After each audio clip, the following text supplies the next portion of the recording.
Hello, you noble people. My name is The Noble, and today we're going to be talking about Pokemon. More specifically, an actual Dream Team challenge that I have formulated, where I'm going to be taking my 6 favorite Pokemon and trying formulating them on a team together and using their moves, abilities, and overall trying to put them together. I'm going to talk about my experiences of our Pokemon overall and why these Pokemon are my favorite Pokemon of all time.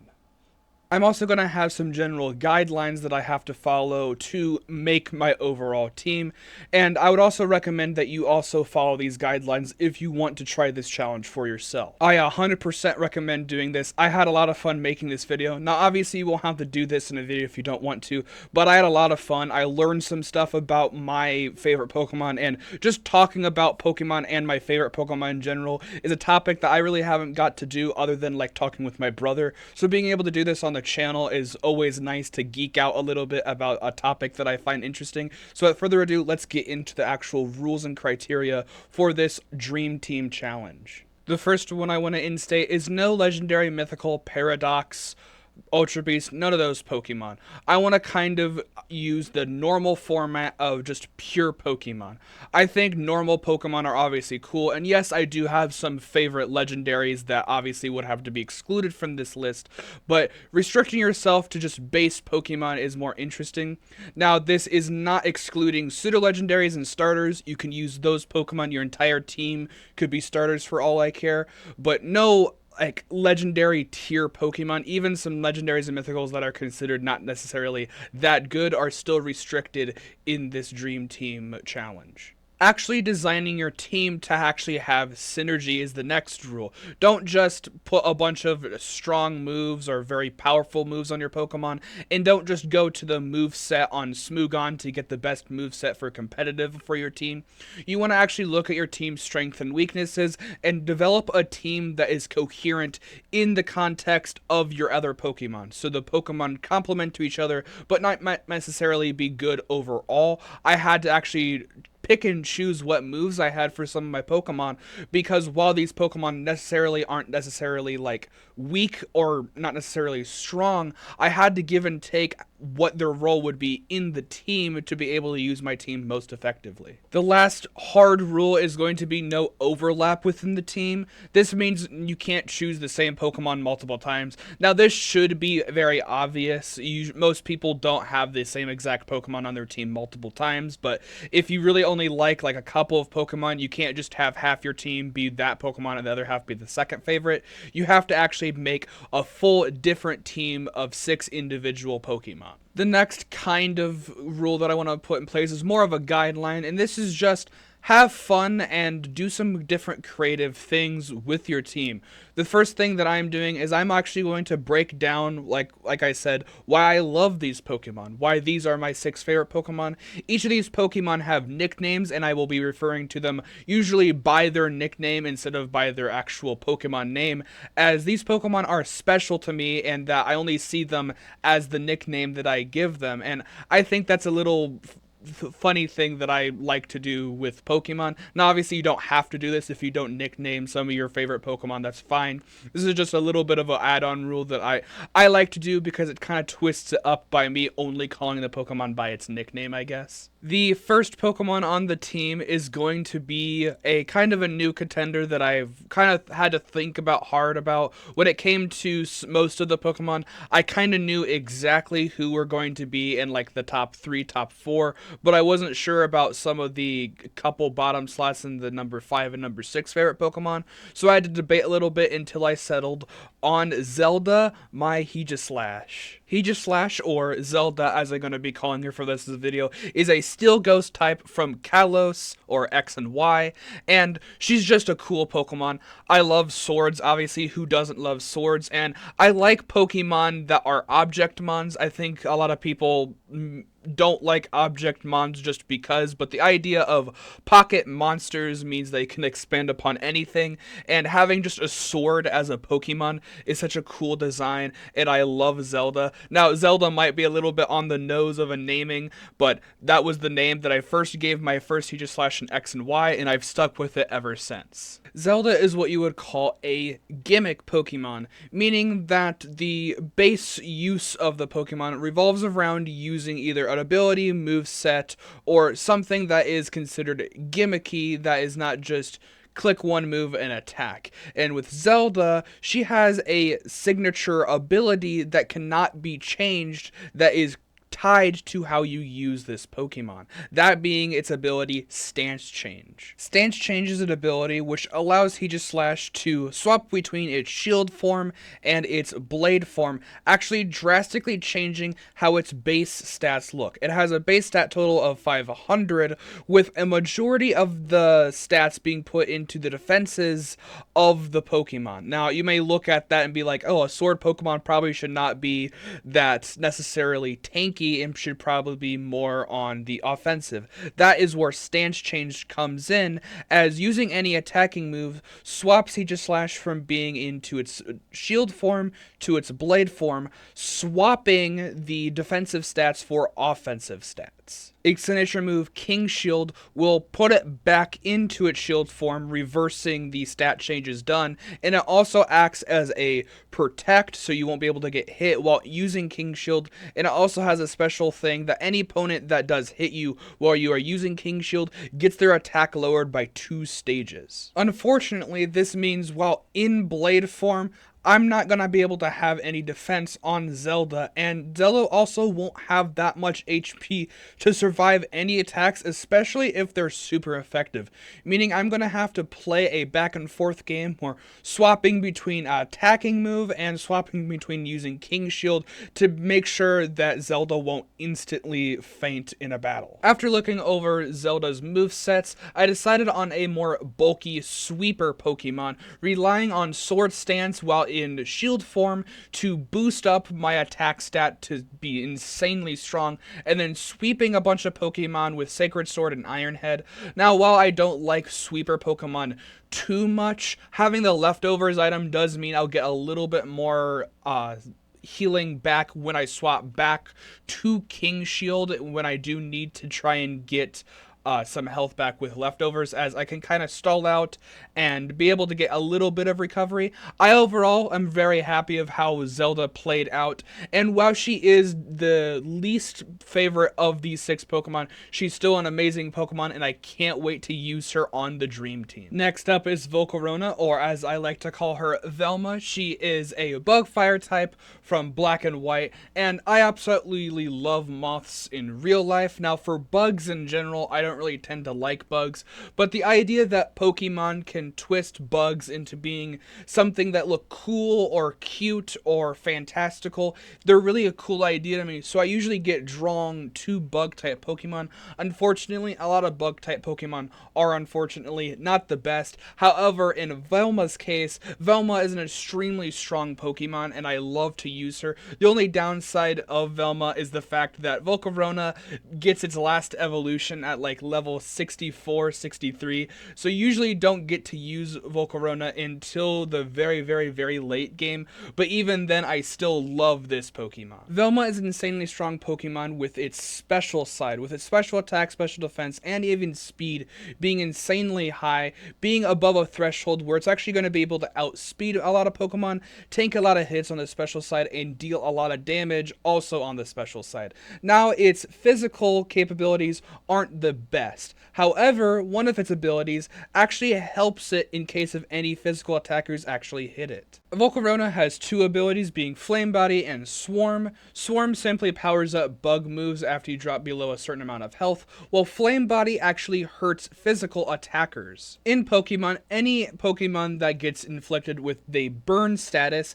gets their attack stat cut in half. This only actually applies for normal attack, not special attack, meaning anyone who connects with Volcarona has a chance to get their attack cut in half, and since we're weak in terms of physical bulk, this practically means that we won't have to worry about any physical attackers doing any amount of damage to us, as their attack's going to be cut in half. That said, there is one case where Velma is drastically weakened, and that comes with the type defenses. Unfortunately, Bug Fire is a very cool thematic type. It has a lot of weaknesses, mainly regarding its quadruple weakness to rock. Offensive and defensive type synergy come hand in hand when it comes to Pokemon, so you have to be worried about any type of move, even if it isn't from a Pokemon of that type. And even if we were to burn a physical attacker that was a rock type or had a rock move, rock is still going to do an insane amount of damage, as it's, instead of doing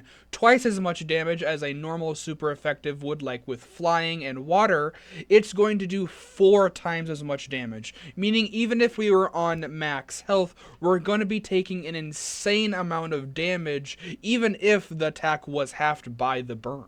Velma gets a move called Quiver Dance that can kinda solve the problem. Quiver Dance gives a stat increase to special attack, special defense, and speed by 1 every time you use it, meaning using it 3 to 2 times means you're going to be outspeeding almost anything and instantly disintegrating anything if they don't have any special defense. Obviously, that does mean anything on the physical side still can hit you, but after clicking this move just a couple of times, even moves that could possibly be resisted by other Pokemon are still going to do an insane amount of damage, because we're multiplying our 135 special attack multiple times each time we click this move. While Quiver Dance is the move we usually want to click, Fiery Dance is a good substitute move that actually allows us to attack while also setting up. It has 80 base power, so it's decently strong, and has a 50% chance to increase our special attack, meaning that if we don't want to risk just setting up that turn and not attacking, we can try and attack and also get the 50% chance to get the boost anyway. And if a Pokemon is most likely going to die, as they're like quad weak to fire or already low enough to die, then getting the 50% chance and staying in the Duo Quiver Dance means we're already going to be able to have +2 on our special attack soon anyway. The final moveset I came up with Velma is very similar to other movesets, very similar to actually some of the Smogon sets, which was a little unfortunate. I didn't verbatim take it, so I'm fine with that. Heavy Duty Boots is needed for Stealth Rocks. I gave it her Giga Drain for some recovery, and then Fiery Dance, Bug Buzz, and Quiver Dance to get into gear and decimate enemy Pokemon. I was very happy with this set. While yes, she is another setup mod, kind of like how Zelda was, I think she's going to do a lot of damage and be a very crucial part of the team, with her being a setup Pokemon as well, as I can kind of play around that with Fiery Dance and Giga Drain. Aggron, or his nickname Ironhide, yes, Ironhide, I like Transformers, is the next Pokemon on our list, and Ironhide is a very fun Pokemon for me. Fun fact, this is like the first actual Pokemon that I ever grew attached to as it went through its evolution stages when I first ever played Pokemon. My first ever game that I played was Omega Ruby. Really didn't have Pokemon on a home consoles, and we only really had a Wii, so when I was able to actually get a DS, the first game me and my brother bought was the Gen 3 remakes, and we had a lot of fun playing with them, and that's probably my favorite gen because it's so nostalgic for me.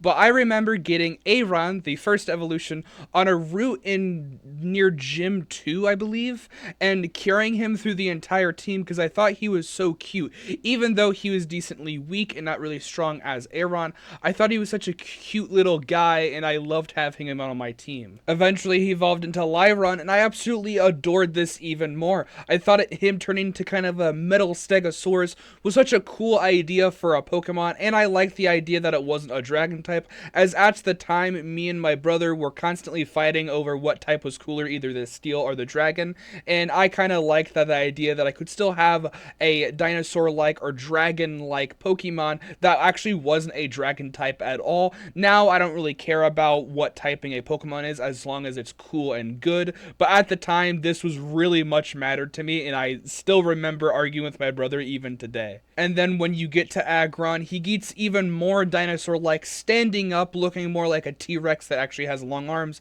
I always thought that the helmet it had on looked kind of like a plague mask where its horns are. I always thought it looked really cool, and I still love it today, even though it's kind of soured in more recent memory, because while Aggron is such a very cool Pokemon, it's actually a little bit niche when it comes to its stats and how it actually plays in game. Now, Ironhide stats are not necessarily anything to turn your nose at when looking at it on paper, with a very decent attack stat and an insanely high defense stat, being one of the highest defense stats even among some legendary mythical Pokemon. It is so incredibly tanky on the physical side that even super effective moves from this practically do nothing. That being said, if you just hit it in its special defense, it's going to crumble so quickly. This is even worse with its typing. Steel and Rock is a cool typing thematically, however,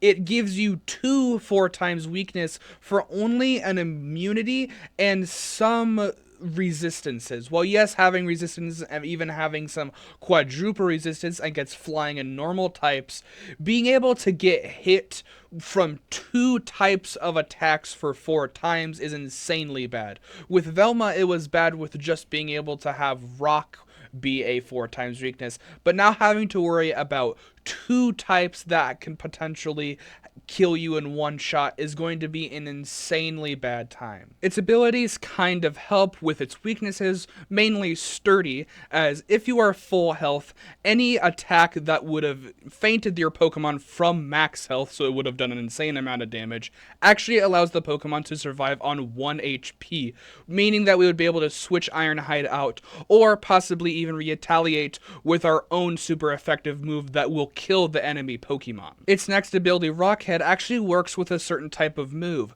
There are certain moves in Pokemon that are recoil moves, moves that do an insane amount of damage but have the drawback about hitting you a little bit with chip damage for using the move. Rockhead prevents you getting that chip damage, allowing you to use these insanely strong moves for free. While this is a pretty decent move, I'm not going to use it, as I would rather have the safety of being able to survive a hit that would possibly have killed us. And its hidden ability, Heavy Metal, is a complete joke of an ability, as it increases the weight of your Pokemon to affect weight-based moves, weight-based abilities, and how interactions work with some moves and some abilities. There's like a move called Sky Drop that doesn't work with certain heavy Pokemon. The problem is that Aggron is already within the limit of the weight, meaning that it getting heavier isn't going to do any more damage to moves that I can attack Pokemon with, and any moves that do damage based on weight against me just mean I'm going to get hit with more damage. So this is a completely joke of an ability to give Aggron. Game Freak must have seen how bad Aggron was and decided to give it a Mega Evolution. Now, Mega Evolution is only in certain games, but for the sake of this video, I'm going to act like Mega Evolution is always available, while as like Z moves, Dynamax, and even Terrestrialization won't probably be available for more recently, but with ZA coming out soon and rumors that Mega Evolution is going to be the new staple for Pokemon, I'm going to consider Mega Evolution capable for this challenge. When Mega Evolving, you grant an extra 100 to your base stat total. For Mega Aggron's case, we get an extra 30 in attack and extra 70 in defense. Now on paper, this does seem pretty good, giving even more tanky as well as getting extra attack. However, this is probably one of the worst cases of a stat distribution for a Mega Pokemon there is. And that is because when you increase a stat beyond a certain threshold, it becomes less and less valuable. A good example that I can give is if your Pokemon had 50 defense, giving an extra 50 stat point to get to 100 is very meaningful. However, if your Pokemon already has 150 defense, giving it an extra 50 for 200 isn't actually going to matter that much in Pokemon, as most Pokemon aren't going to be able to break through that 150 defense. So adding an extra 70 to a 180 defense practically technically does nothing. Yes, you're going to be more tanky when it comes to those physical attacks, but it was already going to crumble for a special attack, so it makes sense if they were to put it in that. However, this does technically mean moves that use your defense when attacking will be slightly more powerful, so moves like body press will be a little bit more strong, but that really isn't a necessarily great drawback because that 70 points could easily have gone into special defense instead of back into the already huge defense stat. Along with its new stats, it also gets a new ability and also loses the rock typing.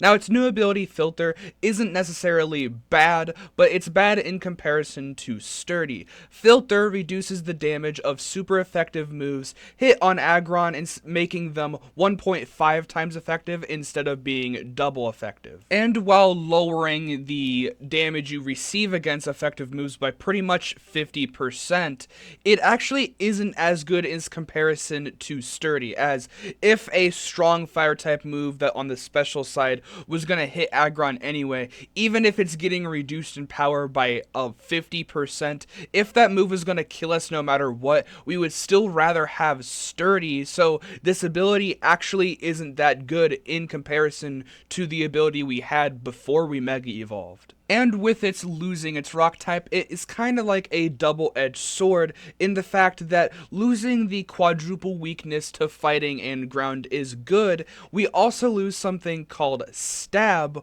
or same type attack bonus. Same type attack bonus, or stab as is an acronym, is when a Pokemon is the same type as a move, you get a 50% increase to that move's overall damage. So a steel type doing a steel type move is going to do more damage than, say, a dragon type doing a steel type move would. Meaning that if we lose this rock typing from Mega Evolving, suddenly the rock type moves that Aggron would have had suddenly get 50% weaker just from Mega Evolving, something that's supposed to give us strength and make us stronger. For the sake of this video and for this dream team, I decided that it wouldn't make sense for Ironhide to be Mega Aggron, so I decided to leave him un-Mega Evolved and actually save our Mega Evolution for a different Pokemon. For Ironhide's finalized set, I decided to actually go with a specially bulky, putting most of my stat points in special defense and actually even giving it a nature that is specially defensive with the item Assault Vest, which means that we'll actually be able to cover a little bit of the special defensive side. We will still be a little bit weak to special moves, but unless they're one of our quadruple weaknesses, we won't be instantly dying, and even if it is, we still have sturdy. Basic moveset with Heavy Slam, Stone Edge, Body Slam, and Rock Slide. Just a basic all moveset using my weight and using some flinches to try and get a little bit more survivability. Ironhide is still going to be very much a wall for Pokemon that don't have anything to deal with it. However, if they do have any move to deal with it, Ironhide, I will have to swap him around to other Pokemon. While Ironhide was one of the hardest Pokemon I had to do for this list, I had a lot of fun learning about him, and I had even more fun talking about my next Pokemon on the list. Amber, the Gardevoir, is my next favorite Pokemon. She is a Psychic Fairy type from Gen 3. Now, I know what people say about Gardevoir and they're weirdos.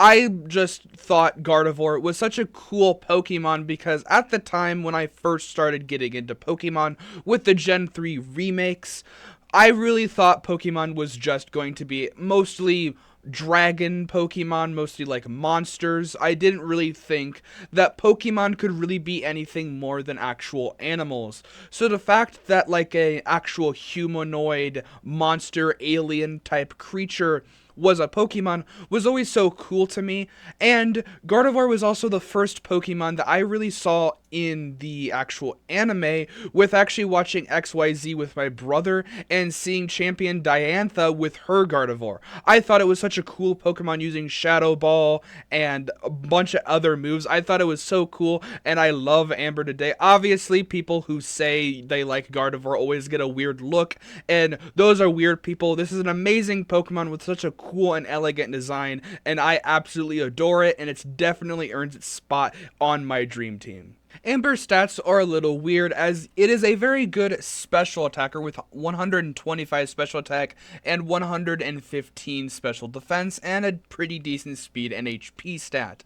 That being said, they're not as insane as some of the other Pokemon that are on this list, and it kind of puts Amber in kind of a stat where she's just kind of an okay Pokemon. Nothing insanely strong about her, but nothing insanely weak about her at all. Now, that being said, that means that her format in the team is going to be a little bit different because while she is lacking in terms of more heavy hitting attacks, say like how Zelda and Velma are going to be attacking, this is actually a little bit solved because she is the Pokemon where I'm going to actually be using her Mega Evolution. Upon Mega Evolving, Amber does get the extra 100% stat like all Mega Evolutions, and it actually goes into stats that are actually needed with its speed, special defense, and special attack all going up, and they're not insanely high to the point where they're not useful anymore. While that special attack stat is insanely high, you can actually still use it and it's not going to be overblown.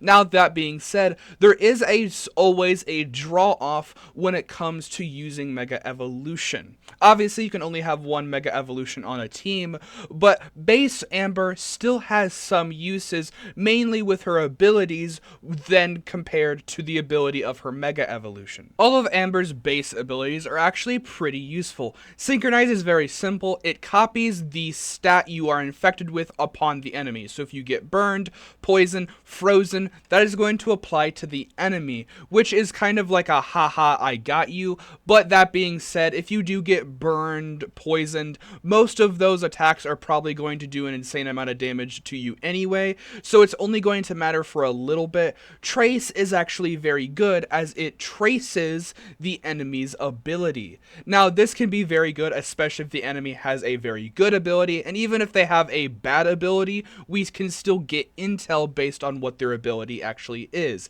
That being said, it's hard to team plan around Trace as you have an unknown factor of what your enemy's ability is going to actually be. Her hidden ability, Telepathy, is actually the one I'm going to use, and it's actually a little niche. Not a lot of competitive Pokemon players or Pokemon players in general use this ability because it's a useless ability in single battles. However, in double battles, it allows you to avoid your second Pokemon's widespread moves. So if you have a Pokemon that does Earthquake, you're actually going to be able to avoid that Earthquake because you detected it with Telepathy, allowing you to not take any damage from spread moves at all, allowing you to hit both Pokemon simultaneously with your other Pokemon. The reason I'm deciding to do this is because Amber's actually going to be more of a supportive role on the team, primarily coming out when it is double battles, but she would be able to hold her own by herself if I Mega Evolve her.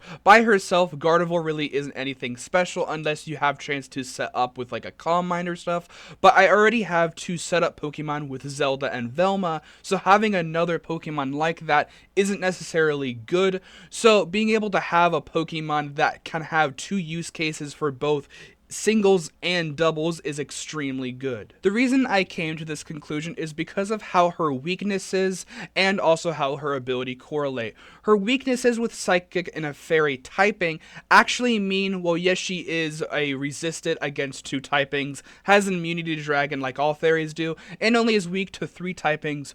Most attacks are going to be neutral, meaning you're probably going to be getting hit for a decent amount of the time for pretty strong attacks. So being in that Mega Evolved state is going to give us a lot more resiliency when it comes to those strong attacks that we're going to take neutral from.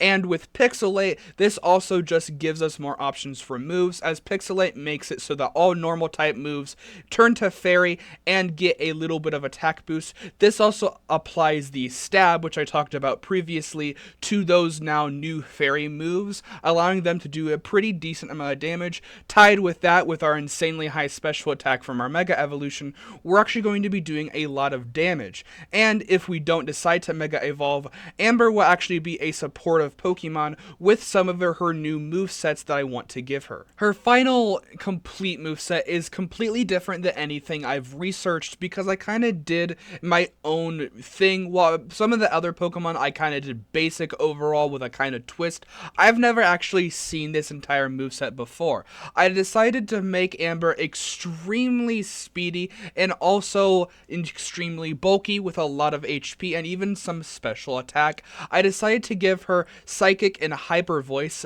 opting out of a normal fairy move, as when we Mega Evolve, Hyper Voice will become a fairy move, and for her being by herself not Mega Evolved yet, and mainly for double battles, or even for a little bit of a setup before I swap her out, I decided to give her Reflect and Light Screen, moves that will drastically reduce physical and special attacks once they are set up. So Gardevoir will most likely be one of the first Pokemon I throw out if the type matchup is right. If the Pokemon is weak to Psychic or Fairy, I'm probably going to Mega Evolve and decimate them. If they're not weak to it, I'll set up Reflect and Light Screen and then swap into a different Pokemon. I had a lot of fun with Gardevoir. Usually I use Gardevoir as an offensive, so trying to decide for Amber to be a kind of defensive and supportive role was something I haven't done yet, so I was very happy with the results that I came out with. Next up is Aimbot the Metagross, and Metagross actually has a very interesting story. Metagross used to be my #1 favorite Pokemon. That has changed over time, but it was my #1 favorite for a very, very long time. But fun fact, I actually didn't know Metagross looked like this.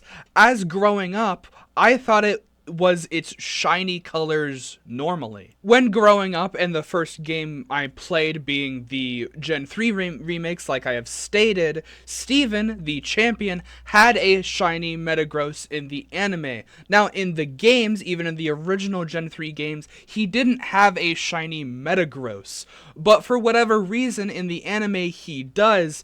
And for a limited time, there is a mystery gift where you could actually get Steven's shiny Beldum, the pre-evolution of Metagross, and I always thought it was this color. I thought the special shiny animation intro was just because it was Steven's Metagross, and for some reason, when I was playing through the game, I very distinctly remember that his Metagross was shiny. I always thought it was a steel spider type thing that was like very strong and very powerful. I thought it was cool that it was a psychic type. I never knew that it was supposed to be blue. I always thought the steel and gold was just emphasizing that it was a steel typing.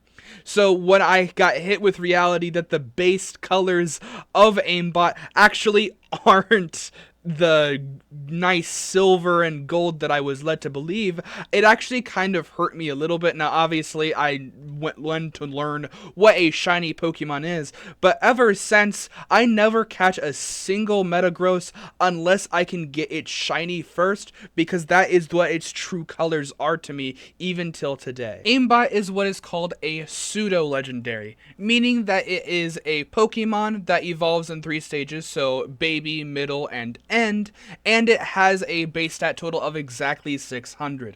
There is always at least one pseudo-legendary in every generation. In Gen 3, the gen that Aimbot is actually from, there are 2, Metagross and Salamence, a different Pokemon.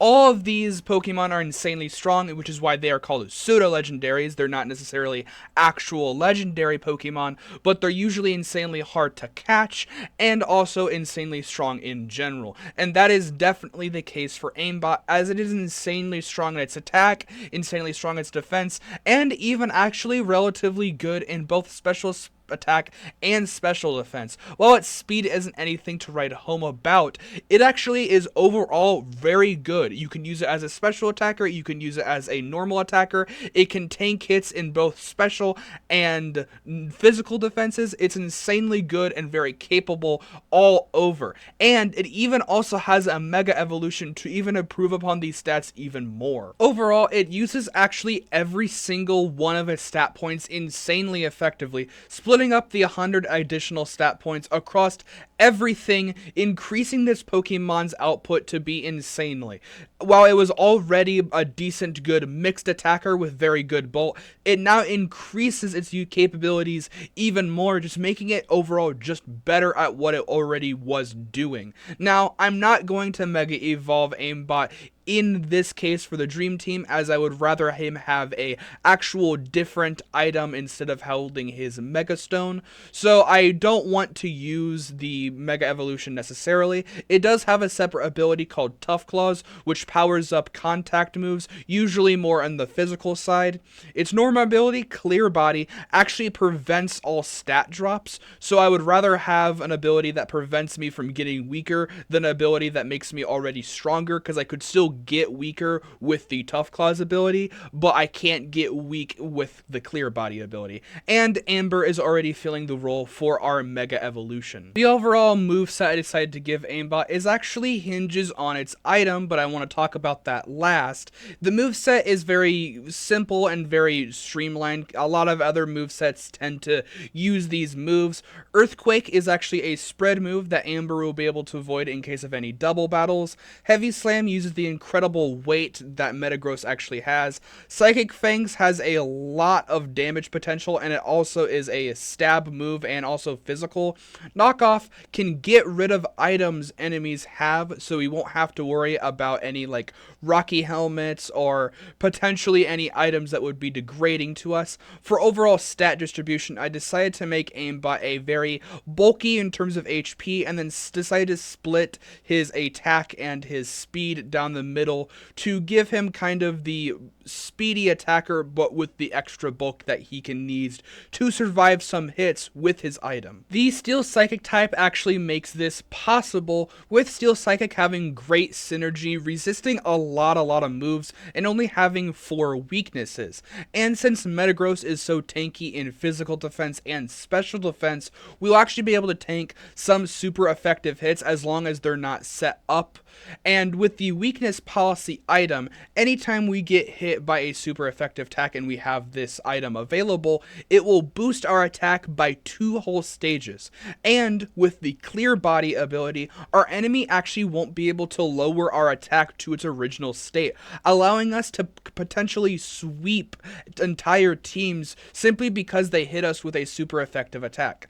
Obviously, this does mean we would have to survive it, but luckily I trained Aimbot in the stats to make him more bulky and to be able to survive those super effective hits. I had a lot of fun with Aimbot. Like I said, Aimbot used to be my favorite Pokemon. However, there is one Pokemon that has risen above all of 1,000 Pokemon there is, and he is the next Pokemon and the last one of our Dream Team. The last Pokemon of this list is a Pokemon that I actually haven't gotten to use in a while, as it's not in Scarlet and Violet, and while it was in Sword and Shield is kind of overall meh, and once I played it, I didn't really play it again too much, other than to actually shiny hunt this Pokemon as well.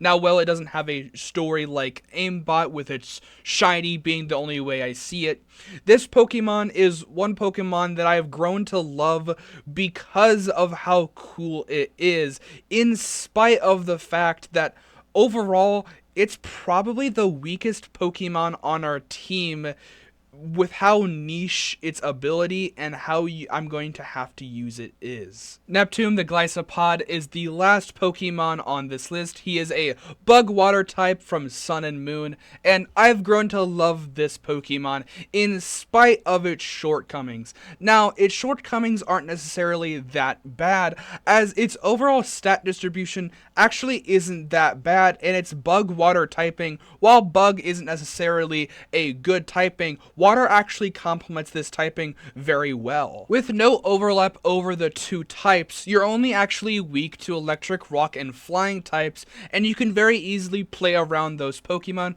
with having very nice resistances, a bug type being able to be resisted against steel, water, ice, fighting, and ground is always going to be good, and taking neutral damage from moves that were going to actually do damage with you, like how fire type is now neutral, is actually overall good. good, and Neptune's stats actually aren't that bad. A 125 attack stat for a Pokemon that is overall very easy to actually obtain. A 140 defense stat is insanely strong, and even its special defense is insanely good. Now, while its speed is actually very, very bad, there's actually a little bit of a caveat with its speed. Most Pokemon in Sun and Moon are actually insanely slow, so that is understandable. However, it actually has a couple of moves to counteract its slowness. Neptune gets the bug move First Impression, which is what is called a priority move. Moves that actually move faster than all other moves in the game. Usually they have a priority bracket, meaning that it'll have a certain indicator for First Impression. It is +2. Some moves have no priority. Some moves actually have negative priority, meaning they will usually go last. And some moves have an insanely high priority. This is usually restricted to some of the protects. So like King Shield on Zelda would actually go before any other move, so you can actually protect your Pokemon. Most of these priority moves don't do that much damage. They only do 40 to 50 base power. In the case for First Impression, it actually does 90 base power, which is insanely strong, especially for a Pokemon that has 125 attack. However, it has a caveat of it only works if you click it the first time this Pokemon gets sent out. Meaning if I would want to use this move multiple times in a match, I would have to constantly swap Neptune in and out to be able to use it for the first turn that I am able to attack. That is why it actually has a decently higher priority than some other moves. Some moves only have a +1 priority with like Quick Attack and Aqua Jet, but in the case for this has +2. Now, this isn't necessarily a bad thing. It is 90 base power, and most Pokemon, even if they're not resisted to this, are actually going to take a decent chunk of damage, and since it's priority, we could possibly even get a crit and completely KO a Pokemon before they get a chance to attack us. And looking at all of this overviewed, you think that Neptune would actually be a very solid Pokemon for this team. Amazing stats, a great move, and actually a very good typing that doesn't make Bug actually very weak. So why did I say that Neptune might be the worst person on the team, even though he is my favorite Pokemon? And that is all because of its insanely bad ability that it can't change. Emergency Exit is Neptune's signature ability, and it forces him to swap out once you get below 50% or lower of your maximum health. Meaning that even if a attack isn't necessarily super effective and just does a decent amount of damage to get us to 50%, suddenly Neptune can't be on the field anymore. We can't retaliate with any extra attacks, we can't set up, we are forced to swap out into a different Pokemon. Even when it gives us the option to swap him back in, it doesn't allow us. You're forced to swap out to a completely separate Pokemon. Emergency Exit would better off be like no ability. We would rather have no ability at all because it restricts how we have to use Neptune so much. With other Pokemon, we had setup Pokemon with Zelda and Velma. They were going to set up an attack Pokemon. We have Aggron, which yes is a little bit weak and more of the special defensive side. He's still a very much iron wall that Pokemon, if they don't have anything to deal with him, he's going to be an insanely big roadblock for the enemy. Metagross, an insanely strong Pokemon, and Aimbot will be able to decimate people. And we have Amber to be a more supportive role in the team that can also dish out a lot of damage if the time comes. So Neptune is now in a weird state. I wanted him to be more of a bulky attacker that we could pivot around when the time comes, but now we're forced to pivot around him. We can't pivot into attacks because if they drop us below that 50%, we're forced to swap out. And even worse, if the attack that the Pokemon does is super effective and puts us at like 5 HP and we have to swap out, that means we practically are useless for Neptune because we can't swap in a 5 HP Pokemon, especially if they're like hazards on the floor. So we're going to have to try and play around this emergency exit and kind of develop our own strategy to make Neptune insanely bulky and give him as much bulk as possible so he doesn't get the emergency exit procced as often. The final moveset I decided to go with is kind of a standard Eyes moveset, kinda. I did use the Assault Vest again with Aggron. We did use it with Aggron, but I don't have any rules about doubling up on items, and if we want Neptune to be as tanky as possible, I'm gonna have to give him this item. First impression is always going to be good to get us a little bit of chip damage, even if we do have to swap in or swap out with emergency exit. Leech Life is actually a very decent bug type move that can restore our health, so we'll be able to might get above that threshold for emergency exit more often. Aqua Jet is a good priority move, and Liquidation is a very strong water type move. I decided to make him very bulky in terms of HP and special defense, as he's not horrible in special defense, but he is lacking only with 90 compared to its 140 for normal defense. So I decided to put a lot more of the EVs into special defense than anything else. And I also decided to split up a little bit into attack so he can do a decent amount of damage. Now I want to actually go over and talk about the entire team together. What are our strengths? What are our weaknesses? And overall, how well do I feel about this Dream Team challenge and the overall video? So I obviously love this Dream Team. They're my 6th favorite Pokemon. I think I did the best job and I had a lot of fun. The main goal of this video was to complete the Dream Team and have fun. Research and learn new things about my Pokemon, learn their strengths, their weaknesses, and try and formulate a playstyle around them. Zelda and Velma are going to be more setup Pokemon, so they will probably be some of the Pokemon we probably send out first if the type matchup is correct. With Aggron, we'll go against any physical attackers, as Aggron will be able to fully block and negate pretty much any damage unless it is one of his quadruple weaknesses. Amber can help with any double battles we come across, and even if we don't have double battles, she'll be able to set up with Light Screen and Mega Evolve to decimate anyone in her path. Aimbot is overall just an amazing Pokemon, so it's always good to have a pseudo-legendary on a team. And while yes, Neptune does have a very bad ability, Neptune's moves and overall bulk that I decided to give him is well enough going to make up for us needing to try to play around that ability. I think overall team synergy could be a little bit better, mainly regarding some type overlap with us having 3 steel types, 2 bug types.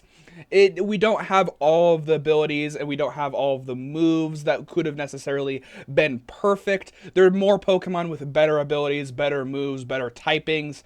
Obviously, that we had to pick and choose with our favorite Pokemon. This is the thing that I like about this concept and this overall video. I had a lot of fun with it, and the overall goal was just to have fun. Mess around, learn new things about my favorite 6 Pokemon, and while yes, some of them necessarily are up to Candle or up to Light compared to what they were, like Ironhide and Neptune, while they are some of my favorite Pokemon, Neptune is my favorite Pokemon, they do have weaknesses, and me trying to figure out how to combat those weaknesses I think is so fun. In Pokemon, obviously it's more of a kid-based game. It's like one of the biggest games, the biggest franchise in the world, so it's going to be more kiddified. More in recent games it's decently easy. But I had a lot of fun thinking about this in the aspect of me actually going up against actual players, actual people who are going to be trying to combat my team, and how I can use my team to combat them. I had a lot of fun with this. I recommend you trying this out too. I want to try and do more Pokemon videos. This entire video took a insanely long time, and I tried to edit it and tried to make it the best I could. This ending segment here actually isn't scripted because I wanted to say this ending from the heart. I loved this video. This was my favorite video that I've ever made on this channel for me doing this for a while, and I'm so happy that I was able to do this, and I plan to do more Pokemon videos in the future. I'm trying to find a ROM hack that actually has everything that I've listed in this video to actually try and play it, and actually try and use this team. So, if you like that, comment and subscribe. Stay noble. I'll see you in the next one. Bye!